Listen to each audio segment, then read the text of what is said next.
Следува разговорот во студио почитувани со нашиот гостин, со кој што ќе зборуваме за искористеноста на обновливите извори на енергија во Македонија, но не само во државата, туку и за тоа како домаќинствата може да користат обновливи извори или пак како да заштедиме енергија која што ја добиваме преку обновливи извори на енергија. По тој повод со нас во студиото е Игор Панчевски, консултант за обновливи извори на енергија и енергетска ефикасност. Добар ден и добре дојдовте. Благодарам на поканата, добре ве најдов.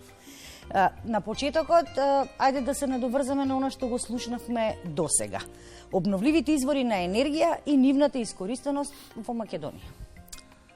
Да, имав можност да го погледнам прилогот и изјавата на професорот од Битола и дефинитивно комплетно се сложувам со нив во делот на обновливите извори, меѓутоа бумот што се случи за време на енергетската криза после војната со Русија, во инвестиции по најмногу во делот на фотоволтаичните централи, колку направи добро, толку направи проблеми во самиот енергетски систем. Доброто е тоа што нели имаме производство на електрична енергија од обновливи извори, се покачи оној процент за кој што претходно зборувавте веќе преку 30%. Меѓутоа негативниот дел е во тоа што добиваме енергија и кога не сакаме, кога немаме потреба. Енергетскиот систем е така направен што во секој момент колку трошиме, толку мораме и да произведеме. Тоест колку произведуваме, толку треба и да потрошиме. А со вишоците мораме да се снајдеме и да го избалансираме тој дел. Профилите на, да речеме, на Македонија, иако тоа се менува, кога најмногу се троши енергија е во различен период од кога таа се произведува, посебно во делот на обновливи. Ако најчесто домаќинствата или поголемиот дел луѓето се од 8 до 4 или од 9 до 5 на работа, не ја трошиме таа енергија по дома, а тогаш се произведува од обновливите извори. И тука доаѓа веќе еден аспект на тоа како таа енергија што сме ја потрошиле, да ја зачуваме, да ја заштедиме, да ја складираме некаде и да ја трошиме тогаш кога ќе ни биде потребна. Можеме ли да ја зачуваме? Да, има технолошки решенија. И морам да признам дека, како што беше трендот на инсталирање на фотоволтаични централи, го увидоа овој проблем што се случува и сега почнува тренд на инсталирање на капацитети за складирање на таа енергија. Еден начин на складирање е проектот Чебрен, кој што се зборува веќе поприлично подолго време за негова реализација. Складирање на потенцијална енергија преку пумпање на вода на повисока кота. Другиот начин е, има топена сол, да се задржи топлината во топена сол и можеби најпопуларен она што го знаат гледачите е складирање во батерии. Литиум-ионски батерии, кои што се, иако поскапи, сепак се некако најпрактично средство за складирање на оваа енергија. Рековте дека има периоди во годината кога имаме зголемено производство, имаме вишоци на електрична енергија, конкретно од фотоволтаиците зборуваме. Не ни треба нам толку, ама очигледно не им треба ни на овие што се околу нас, на нашите соседи, затоа што и тие имаат фотоволтаици. Ја губиме ли таа енергија некаде? Успеваме ли да ја продадеме? Прашањето ви е многу на место. Како што Македонија е мала, нормално, кога ќе добиеме сончев ден добива и Албанија, и Грција, и Србија. Србија исто е многу атрактивна, Албанија исто е многу атрактивна заради големиот број. Така да целиот регион добива огромно количество на енергија произведена од фотоволтаици. Ако ја погледнете берзата, ќе видите моменти кога на берза електричната енергија паѓа на нула или паѓа на толку ниска вредност што е буквално, да не кажам, бесплатно ја добивате. Имате моменти, ретки се, меѓутоа има и такви моменти кога треба да платите за да ја дадете некаде енергијата што сте ја произвели. Значи влегува во минус самата там. Проблем е една од насоките во кои што можеме тој проблем да го решиме е точно складирањето, че Македонија треба да реши што ќе прави. Да, потребна ни е и базна енергија, производство на големи капацитети. Професорот спомна. Гасните централи се одлично решение за континуирана производство на електрична енергија за онаа базна која што ни е потребна, дека знаеме дека имаме. Меѓутоа, складирањето или ако успееме да направиме стратешки, да направиме капацитети за складирање таа енергија, па да бидеме паметни да ја купиме кога на пазарот не му треба и да ја складираме кај нас и да ја трошиме кога ќе ни треба, мислам дека ќе биде едно одлично решение ако тргнеме да речеме по тој пат. Многу се актуелни фотоволтаиците. Имавме еве и пример како во Куманово веќе имаат резултати во училиштата и во детските градинки. И мислам дека во сите поголеми општини во Македонија, општинските објекти се снабдени со фотоволтаици и сами произведуваат струја. И тоа е во ред. Но, многу често граѓаните, на почетокот беше барем многу често, имаат прашање дали мене, доколку живеам во сопствен објект, во стамбен објект, куќа да речеме, ми се исплати да произведувам електрична енергија. Да, и јас го добивам тоа прашање и сега ако ги погледнеме училиштата и домакинствата, ќе видиме дека нивниот режим на работа е сосема различен.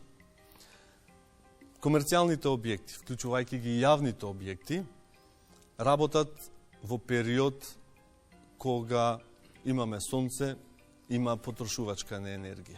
И затоа им се исплати да инсталираат фотоволтаични системи, затоа што додека се произведува електричната енергија, во истиот момент тие ја трошат. За разлика од нив, кај домакинствата најчесто, не кажувам дека кај сите, меѓутоа најчесто во тој временски период додека се произведува електричната енергија од системите за обновливи извори, ние не сме дома и не ја трошиме. Сега прашањето е такво, јас веднаш поставувам под прашање. Добро, кажете ми, имате ли дома потрошувачи што можат додека вие не сте дома да ја трошат? Дали имате можност да ја складирате? Дали имате можност да правите топла вода? Дали имате можеби електрични уреди од типот, не знам, на топлинска пумпа која што би можела да работи на загревање или на ладење на објектот па да ја искористи таа енергија? Или евентуално ако имате батериски систем, да ја складирате таа додека е произведена во текот на денот, а потоа да се искористите согласно вашите потреби кога ќе се вратите од работа и така натаму.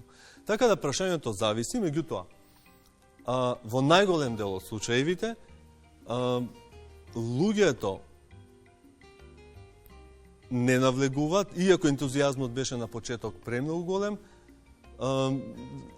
начинот ни на кој што нашиот пазар и откуп на таа електрична енергија доколку се појави вишок кај домакинствата не е решен најзгодно за потрошувачите или како ги викаат просјумери и произведува и троши, некако се демотивира и не тргна во инвестиции онака како што беше планирано.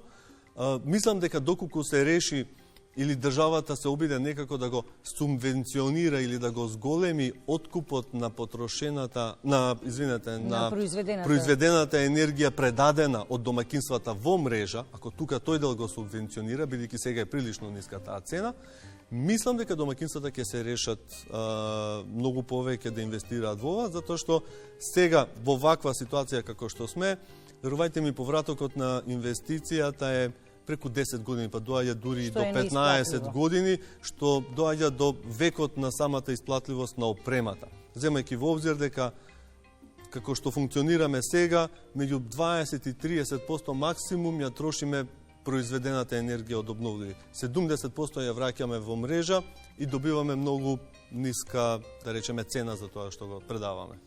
Но, ова се однесува на енергијата добиена од сонцето како обновлива енергија. Постојат и други начини домаќинствата да користат обновливи извори на енергија. Како геотермалните пумпи, да речеме. Многу се интересни, пред да влеземе со геотермалните, многу се интересни самите соларни системи за топла вода. Бойлерите како акумулатори на топла вода, потрошувачката на топла вода секојдневно значително ја зголемува сметката, морам да признам. Многу ни е малку зголемена свесноста дека треба да ја инсталираме.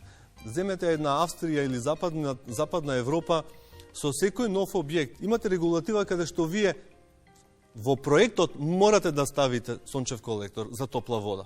Немате потреба да загревате топла вода со електричен греач.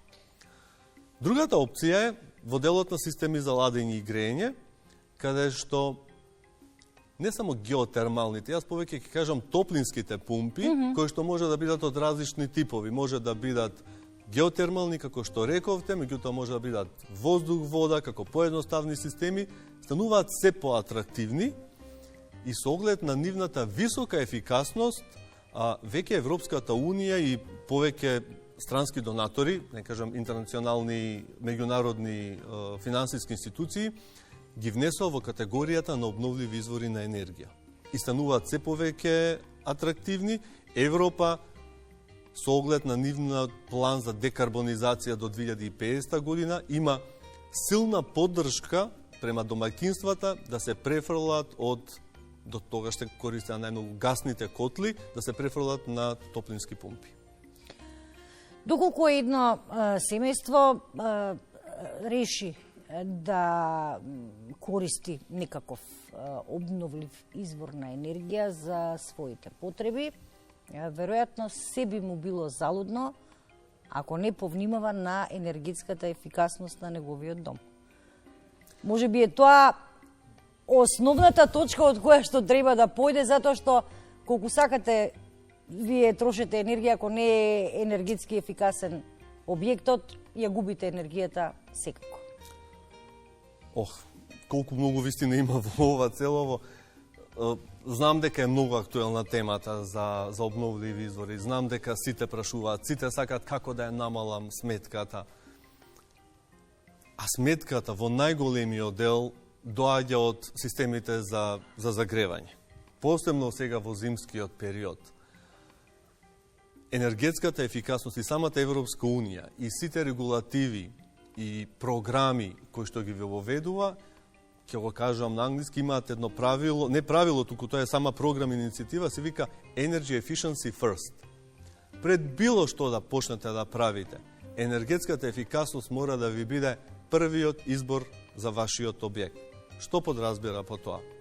Објектот во кој што живеете морате одлично да го изолирате. Тоа значи најмалку во наши услови овде во Македонија 10 сантиметри изолација на надворешни ѕидови, па дури 12 препорачливо. Одлични прозори, препорачливо е со 3 стакла да бидат. Изолација на кровот, каде што најмногу, посебно во домаќинствата кои што живеат во куќи, кровот го занемаруваат, а топлината најмногу бега преку него. Се првите 3 работи во кои што треба да инвестираат, да си ја намалат својата потреба од загревање, а потоа, кога ќе дојде во делот на загревање, инвестицијата за избор на систем ќе биде многу помала, бидејќи нема да имаат потреба од преголеми системи за загревање, затоа што објектот ќе биде одлично изолиран и ќе ја чува топлината внатре. Во тој случај, па и не мора да имаат енергија од обновливи извори, да речеме, освен некаков сончев колектор за топла вода, кој што и самиот кажавте, сигурно ја намалува драстично сметката за електрична енергија. Доволно е, значи, енергетски ефикасни објекти и внимавање на тоа како се троши енергијата. Со оглед на тоа што последниве 7 години работам на програми енергетска ефикасност и обновливи извори во делот на финансирање, верувајте ми, луѓето веќе тоа го увидоа. Првиот чекор во кој што одат е изолирање, промена на прозори, фасада, и во тоа тргнуваат. Знаат дека се тие најголемите проблематични точки преку кои што им бега енергијата, а со тоа плаќаат и поголеми финансии.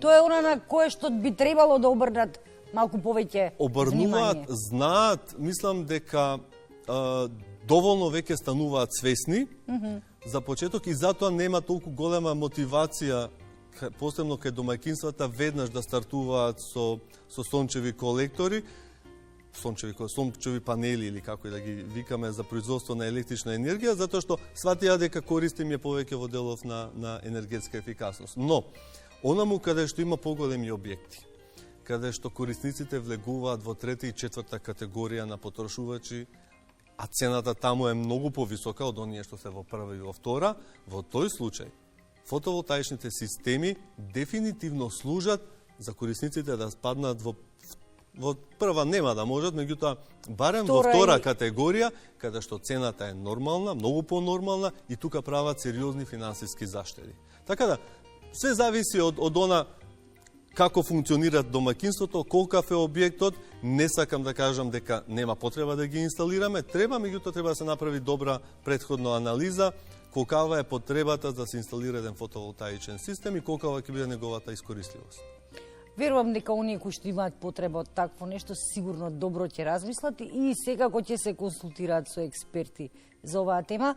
Господине Панчевски, јас ви благодарам што одвоивте време и што бевте денес дел од нашата емисија. Верувам дека барем на дел од прашањата кои што гледачите има, можеби некаква дилема, дадовме одговор. Ми беше задоволство. Благодарам.